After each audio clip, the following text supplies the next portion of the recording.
Onadio. Ini sudah masuk semester terakhir, Onat. Kamu udah tahu belum kalau kamu tuh mau jadi apa nantinya? Aku tuh sebenarnya Bu. Diam kamu. Gue udah tahu lu mau gitu lagi. Gue udah tahu. Boleh diulang? Jawab. Aku mau jadi penyanyi Bu. Aku mau jadi penyanyi terkenal Bu, kayak Mariah Carey, The Weeknd. Kenapa Bruno Mars. yang pertama kali kamu sebutin Mariah Carey, Onat? Itu berarti ya jati diri Dari saya. gender aja udah berbeda. Loh, salah. Nggak salah.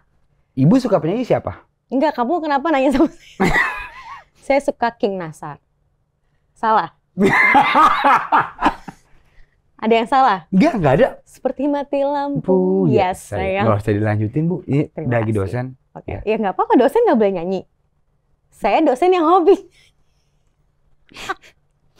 Kenapa, Ibu Onat? King Nasar? Iya. Ya udah. Boleh saya lanjutkan pertanyaan saya? Boleh? Kamu mau jadi penyanyi. Aku mau jadi penyanyi Bu. Kamu ngerasa suara kamu bagus? Bagus. Dari kecil aku udah latihan nyanyi. Kalau nggak nyanyi aku kayak Michael Jackson disepeletin bapak aku biar aku jadi penyanyi Bu. Tapi sayangnya orang tua aku Bu. Kenapa orang tua kamu? Orang tua saya masih yang kolot gitu Bu. Dia ingin saya kerja kantoran, dia tidak percaya. Saya support orang tua kamu. Bu. Onadio. Apa Bu? Kamu udah berapa kali gagal jadi penyanyi? Kamu cocoknya jadi DJ. Saya bukan gagal Bu. Tapi Berantem. Bu, tapi kan gini Bu, cari kerjaan susah sekarang Bu. Ribet. Tapi tetap jiwa musisinya kamu tuh masih meronta gitu ya, Nat? it's in my blood. Hmm. It's in my blood. Mendingan saya sebagai dosen kamu itu membantu, ya. Tapi saya kesulitan banget bantuin kamu, Nat. Kenapa Bu? Tahu apa ya, kayak kamu tuh kadang-kadang suka nggak nggak ada otak gitu. Lantas? Tapi nggak apa-apa. Lantas ini adalah salah satu cara yang akan saya lakukan untuk kamu ya, Nat. Apa Di Ibu? terakhir, saya akan memberikan kamu 2 pilihan. Apa? Di disorder.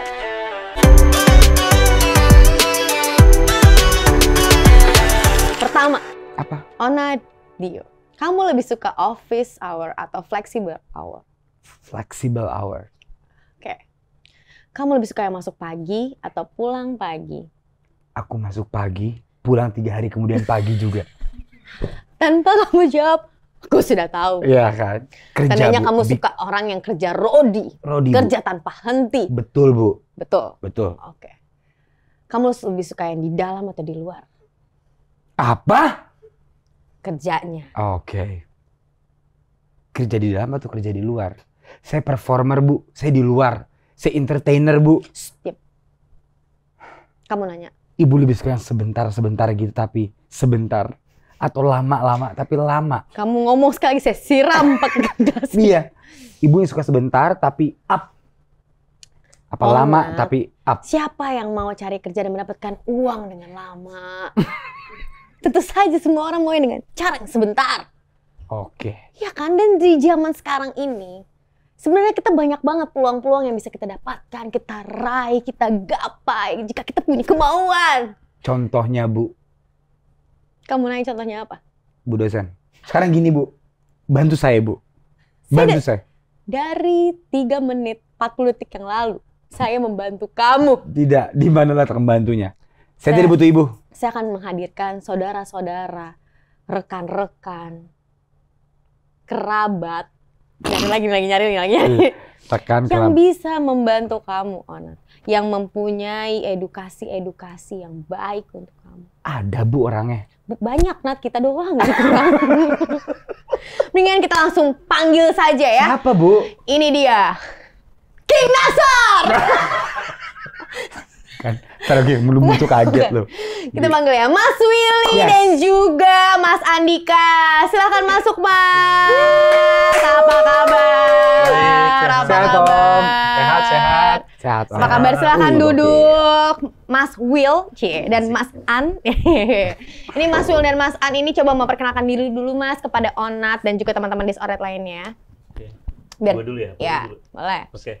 Perkenalkan, nama saya Willy Wise gitu ya, dari ketua tim kerja standarisasi kompetensi di Digital Talent Scholarship Kominfo. Saya bisa ngeliat orang itu wise banget. Makanya, Willy wise. Kita bakal nanya Wise petua-petua dari Mas Willy. Betul, Wise. betul. Kalau Mas Dika? Terima kasih sebelumnya undangannya Bu dosen. Iya, sama-sama. Asdos ya? Iya, saya Andika, founder dan CEO dari Rakemin Academy, salah satu mitra dari Digital Talent Scholarship-nya Kominfo. Tuh, gue datengin langsung orang-orang yang mantep, keren abis. Orang-orang pinter nih sih. Orang-orang pinter, Nat. Ini yang tadi harusnya gue ngobrol sama dia, bukan sama lu tadi. Nah, itu emang arahnya tadi itu cuman gimmick.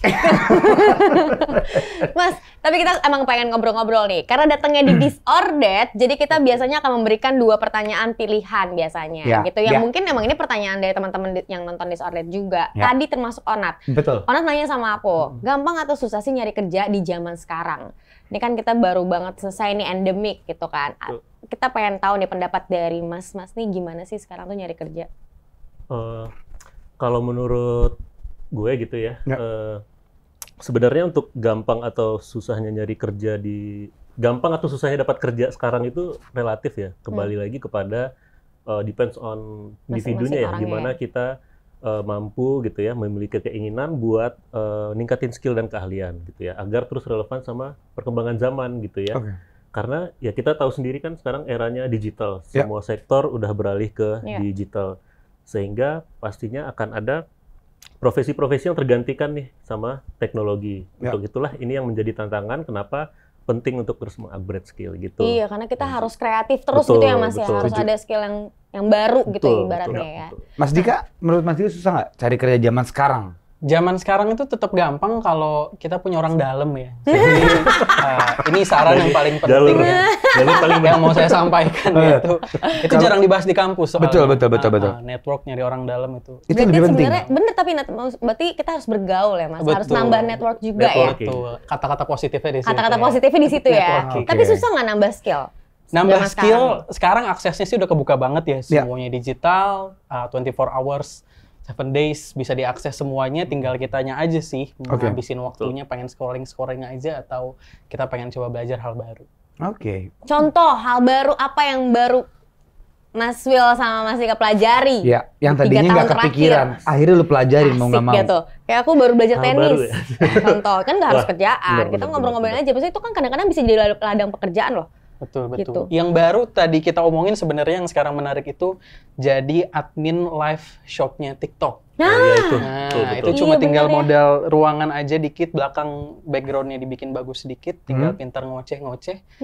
Udah tuh bisa cuan dari situ, nggak perlu apply CV, nunggu-nunggu segala macem. Yang penting mukanya tebel, mau ngomong apapun, nah udah tuh, enak tuh. Itu yang cukup menarik sekarang. Betul. Itu salah satu dampak dari teknologi tadi gitu. Di masa lalu kan nggak ada kan yang kayak gitu. Iya. Ini orang jualan live berjam-jam laku tuh ya. Betul.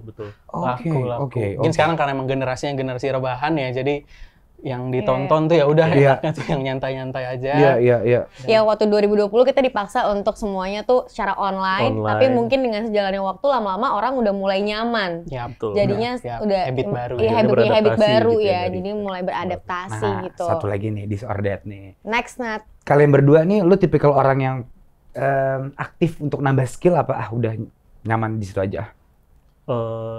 Lumayan ya.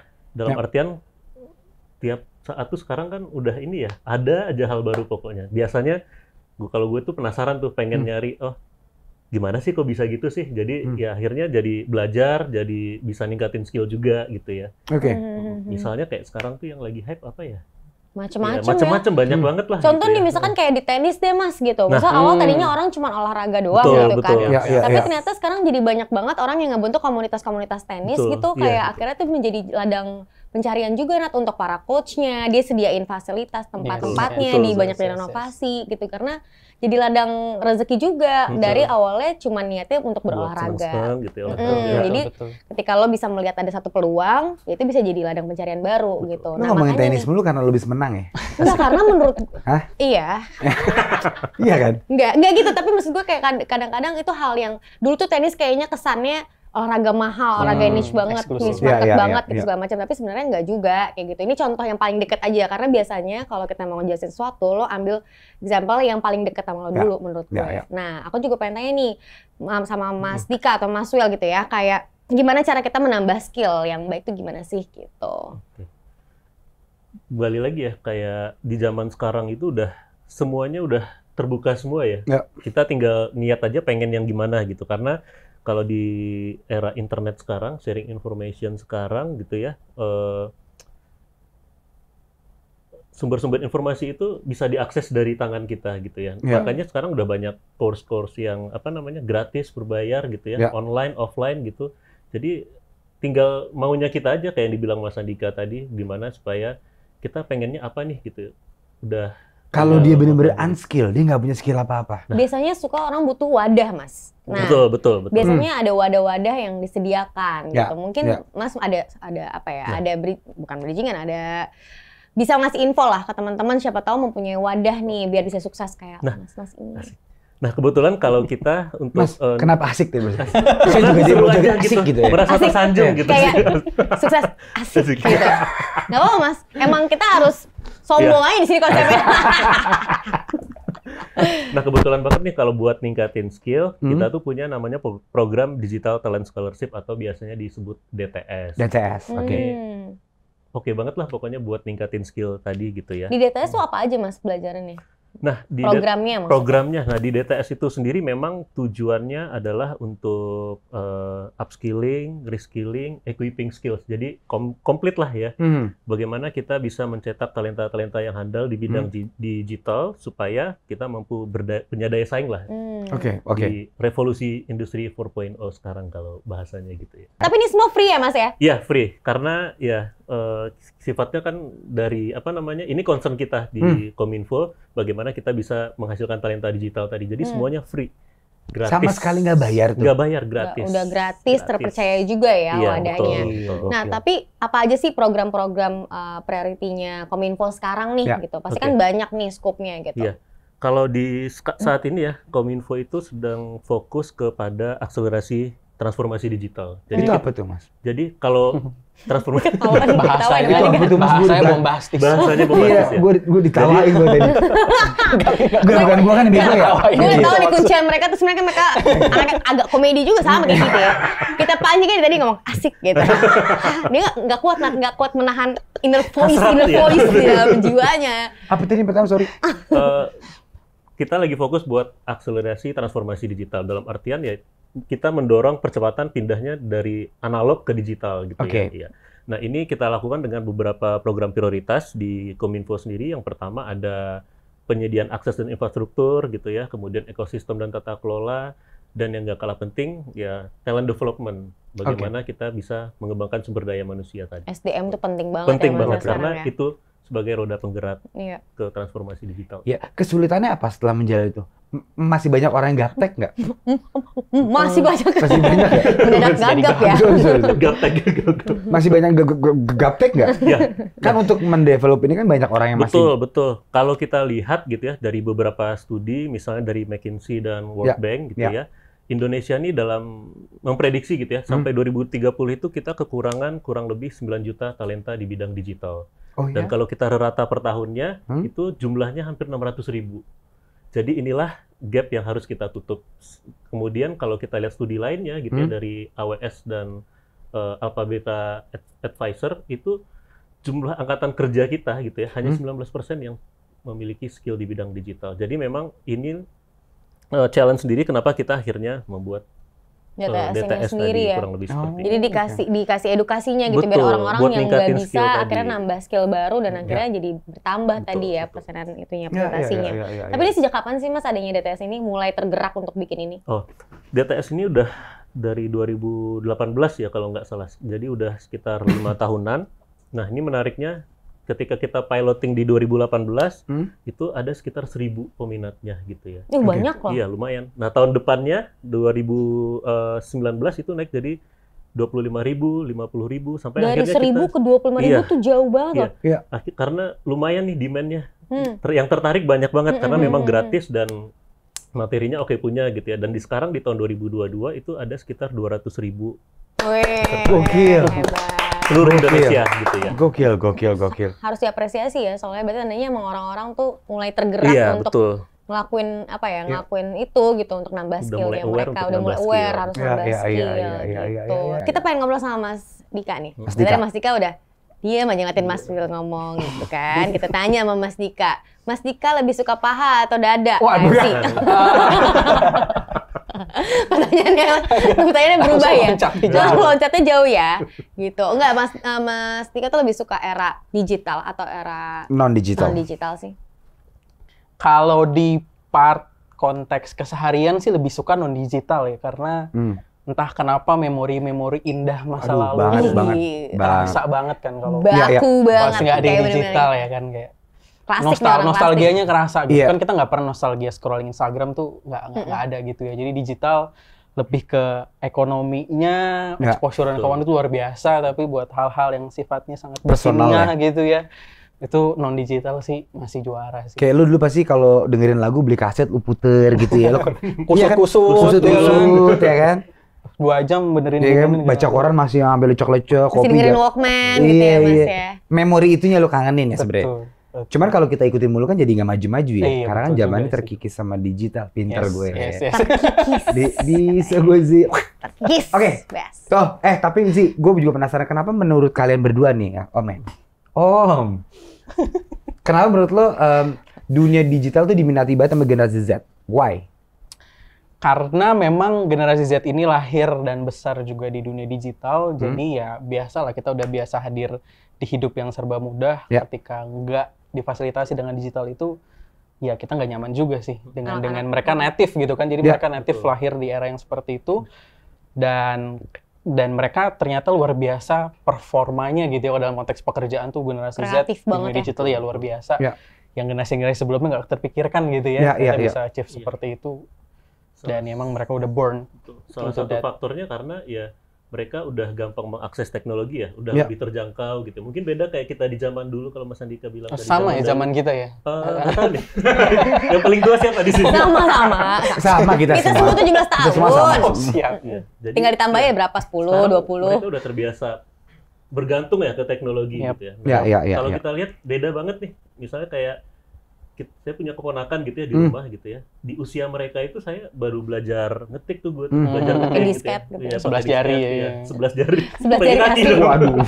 Sekarang mereka udah untuk buat ngetik udah bisa aja gitu. Bahkan sekarang udah advance ke ini ya, kayak bikin games gitu ya. Bosen main games. Gimana sih cara bikin games? Nemu cara-caranya, nyoba sendiri gitu. Jadi pinter, mereka tuh pinter ya. Menurut aku generasi Z tuh pinter banget dan anaknya suka, orang-orang suka ekspor, makanya harus diarahkan biar ke arah yang positif ya Mas ya gitu. Oke, nextnya pelatihan di Digital Talent Scholarship ini tuh apa aja sih? Tadi kan belum dijelasin detailnya nih kali ya pelatihannya. Pelatihannya sendiri macam-macam ya, temanya kayak yang sekarang nih yang lagi berlangsung ada kayak graphic designer, animator gitu ya, content creator. Jadi temanya lebih ke digital ya, karena memang sesuai judulnya Digital Talent Scholarship. Karena apa? Karena kedepannya ya kita eranya era digital gitu. Iya. Aku aja kerja maksudnya di industri entertainment ini ya, kita kan kita harus tetap keep up dan harus ngerti digital banget ya Mas. Karena gue aja suka kelimpungan bikin konten gitu. Apa konten yang kira-kira kehabisan tuh ide ya?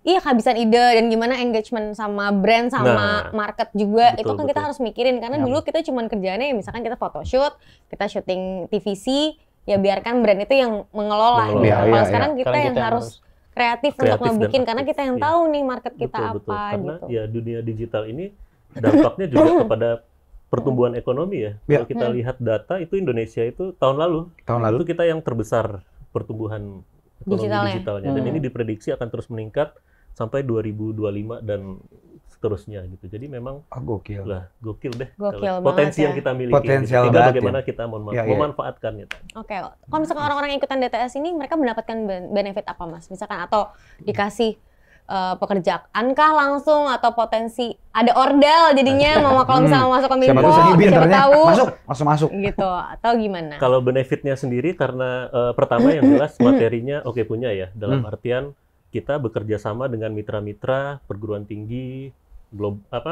perusahaan teknologi, gitu ya, lembaga pelatihan dari dalam dan luar negeri. Misalnya untuk menyusun materinya. Jadi materinya ini nggak cuma sekedar teori aja, tapi benar-benar yang bisa digunakan di industri gitu. Karena memang kita bekerja sama dengan mitra-mitra tadi. Kemudian benefit selanjutnya adalah kita juga memfasilitasi sertifikasi keahlian ya, baik yang nasional maupun internasional. Itu dibantu, dibayarin deh bahasanya gitu ya sama Kominfo karena gratis gitu. Kurang lebih seperti itu. Tergantung dia jago di bidang apa, misalnya di animator. Dia sukanya apa gitu ya. Kita akan lihat siapa yang eligible, itu kita fasilitasin sampai ke sertifikasinya sehingga mereka mempunyai added value lah setelah mengikuti DTS. Oke. Mas kira-kira mau cari orang yang kayak gimana sih yang bisa masuk ke perusahaan lo? Ada cukup banyak sih posisi yang kita buka.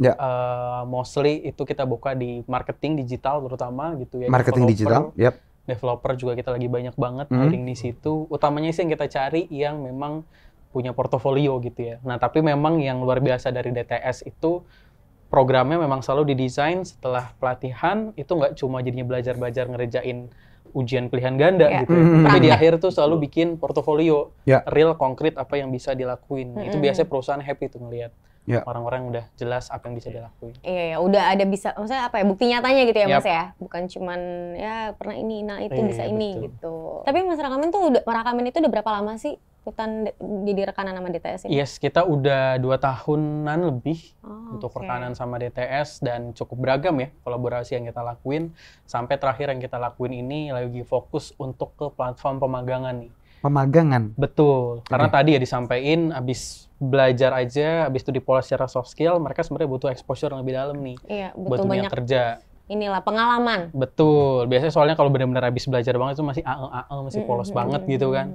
Tapi kalau udah dapat internship itu cukup. Gue bener tadi selain gue ya kan. Dia pinter tapi gitu. Dipoles lagi. Betul. Kirain mobil doang. Pakai kinclong. Didempul. Aduh. Oke. Ya. Terus Nat? Gue pengen juga bahas manfaatnya tuh apa sih kalau kita virtual internship dari Rakamin untuk para alumni DTS yang udah siap kerja. Yes, jadi yang menarik ini agak-agak serius nih. Serius? Gue tadi serius, lu bercanda mulu. Abis serius nih sih. Di zoom. Jadi yang menarik adalah kita coba pelajarin. Jadi menurut riset dari Convery itu India satu-satunya negara yang surplus talent digital dari seluruh negara di dunia. Sorry. Dunia. Dari mana? India. Convery. Dari India. Menyatakan bahwa hanya India satu-satunya negara yang surplus talent digital. Thanks. Kenapa? Bapak gue India. Ada turunan India. Papa dong. Surplus, salah satu surplus. Ini gagalnya ya. Ini gagal ya. Terus Mas. Sorry. Ya, negara-negara lain nggak ada yang surplus. Padahal kalau kita lihat dari demografinya, India sama Indonesia itu mirip, sama-sama punya bonus demografi, tenaga kerja kita lagi banyak banget, tapi kok kenapa kita nggak? Itu gue selalu pengen bertanya deh, kenapa ya? Nah ini, lagi dijawab. Sorry. Ternyata, sejak tahun 90-an, India itu rutin untuk nge-outsource SDM-nya mereka. Kalau kita kan ngirim tenaga kerja ke luar negeri, tapi bukan tenaga kerja yang skilled gitu ya. Kalau mereka itu ngirimnya kebanyakan admin IT. Jadi exposure mereka tuh di anak-anak muda kayak, lo nanti ngapain segala macam tuh terkait dengan IT tuh udah gede banget. Dari kecilnya? Dari kecil, dari tahun 90-an gitu. Oke. Jadi di perempatan jalan tuh kalau kita bimbel-bimbel belajar gitu, kalau mereka tuh kursusnya digital marketing, coding, apa segala macam tuh udah banyak banget. Nah, itu yang bikin mereka sekarang jadinya exposure-nya dapat dan akhirnya talent-nya tuh melimpah. Nah, di Indonesia exposure ini kurang. Iya. Karena kan kita kepulauan gitu ya, susah juga sih buat ngasih exposure yang beneran rata. Makanya gitu. Infrastruktur kita lagi diituin ya. Betul sekali. Nah, internship sebenarnya jadi salah satu cara yang sebenarnya pas banget buat orang itu dapetin exposure yang dalam tentang pekerjaan mereka. Short course-nya lah gitu. Betul, tapi masalahnya tuh di jumlah. Kalau di program magangnya pemerintah di tahun lalu, itu pendaftar tuh 1 juta orang, tapi yang bisa ikut magangnya itu cuma 13.000. Jauh banget. 13.000 aja tuh udah banyak banget. Karena kapan lagi ada magang 13.000 gitu ya. Iya. Tapi yang daftar tadi 1.900.000. Minatnya tuh banyak banget sebenarnya gitu ya. 900.000 sekiannya kemanain. Nah ini makanya Rakamin coba build layanan yang namanya virtual internship. Jadi lo intern tapi nggak perlu lagi datang ke perusahaan apa segala macam, semuanya udah lewat virtual. Gimana tuh Mas? Modelnya kita misalkan contoh ya, Kui Entertainment bikin sebuah program virtual internship. Jadi kita bikin simulasi beneran kerja di Kui Entertainment itu seperti apa. Mereka nanti ada briefingnya, onboarding sama mentor dari Kui Entertainment. Mereka dapat case study, dapat mentoring setiap minggu. Tapi semua itu yang jalanin Rakamin, bukan Kui Entertainment. Jadi Rakamin yang bantu ngeran on behalf ya Kui Entertainment. Nah itu satu perusahaan tuh tiap bulan bisa ngebuka per satu perusahaan ya, dan satu jabatan itu bisa buka 300-500 posisi. Yang biasanya mungkin cuma 10-20 posisi, ini bisa 300-500 posisi. Nah ini virtual internship inilah, karena kan tadi alumni sampai 200.000 gitu ya. Untuk DTS, nah caranya nge-handle 200.000 ya dengan si internship yang virtual ini. Oke. Aus nih. Minum. Tuh, Digital Employment dan Talent Pool Deploy yang merupakan sebuah digital employment platform yang dapat dimanfaatkan para alumni DTS. Itu tuh apa sih, Mas? Itu tuh apa? Deploy. Yang saya tahu tuh Diplo. DJ. Kalau dia lagi marah, diplototin. Oke. Jadi kalau buat ini ya, deploy itu sendiri ini kembali lagi tuh, ini adalah salah satu benefit dari ikut DTS tadi. Kenapa? Deploy ini platform digital employment dan talent pool yang dikhususkan buat para alumni ya DTS tadi. Menarik loh, banyak maksudnya banyak benefitnya ya Mas. Betul. Jadi sayang banget kalau nggak ikutan lah gitu. Fitur dan benefit apa aja di deploy nih gitu. Nah, seperti di awal tadi kan deploy ini bedanya dari digital employment yang lain adalah di sini talentnya sudah terkurasi ya, dalam artian adalah mereka yang udah lulus pelatihan, udah disertifikasi tadi gitu. Jadi bukan anonimus gitu. Jadi benar-benar adalah alumni pelatihan tadi. Fiturnya di sana mereka juga bisa apply lowongan, kemudian juga bisa ada konten ini ya, soft skill tadi, namanya mentor kelas. Jadi di situ mereka bisa belajar soft skill, cara personal branding, interview segala macam, komunikasi gitu ya. Kemudian juga ada materi-materi kayak expert nih gitu. Henzi sama Onat bisa mau gitu ya. Wah, bisa kita. Jadi kita benar-benar tadi India kan ya yang paling itu. India. Tidak presentasi ya. Nah, satu lagi ya itu tadi kita baru menghadirkan gitu ya, kerjasama sama Rakamin untuk memberikan experience virtual internship tadi bagi alumni DTS tadi. Betul. Jadi biasanya kan internship kita apply itu seleksi.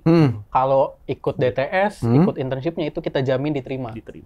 Pasti itu ya, valid ya. Valid karena udah dikurasi dan udah diedukasi di DTS itu sendiri ya Mas ya. Iya. Ini tadi mungkin kita ngobrol lumayan banyak gitu kan, karena ya namanya juga ngobrol ya. Mungkin teman-teman ada yang ke-skip gitu, mendingan langsung aja dicek aja Instagramnya, sosial medianya DTS, yaitu Digital. Ya, boleh Mas, Digitalent. Follow kita ya di mana aja? Instagram gitu ya, @digitalent.cominfo gitu. Sama satu lagi @deploy.cominfo gitu. Serta juga bisa kalian website-nya di mana Mas? Boleh. Website-nya langsung aja ke digitalent.cominfo.go.id gitu ya. Nanti kalau ingatnya ribet di Google aja. Boleh. Sambil kita bisa mungkin tulis juga di bawah linknya juga ya, kayak biar kalian bisa langsung cari gitu. Itu kalau ada orang yang mau nanya pasti dibales ya? Balas pasti. Pasti karena ada admin. Nggak kayak si Doi, jadi aman. Nggak di-air doang, tapi dibalas. Pasti. Nggak kayak si Doi. Siapa tuh ada yang nggak ngerti kan? Mas Will, Mas Andika, thank you so much. Thank you banget, thank you atas ilmu-ilmunya. Thank you. Mungkin ini adalah salah satu episode yang ada isinya. Amin. Ini kita episode ini. Iya, mohon maaf ya teman-teman bila kita ada salah kata di episode ini atau episode sebelum-sebelumnya, karena kita tidak maksud merendahkan siapapun atau salah-salah ngomong. Kita emang beneran nggak tahu. Ya udah Mas, terima kasih banyak ya Mas Will, Mas Andika. Thank you. Thank you teman-teman Disordered. Bye.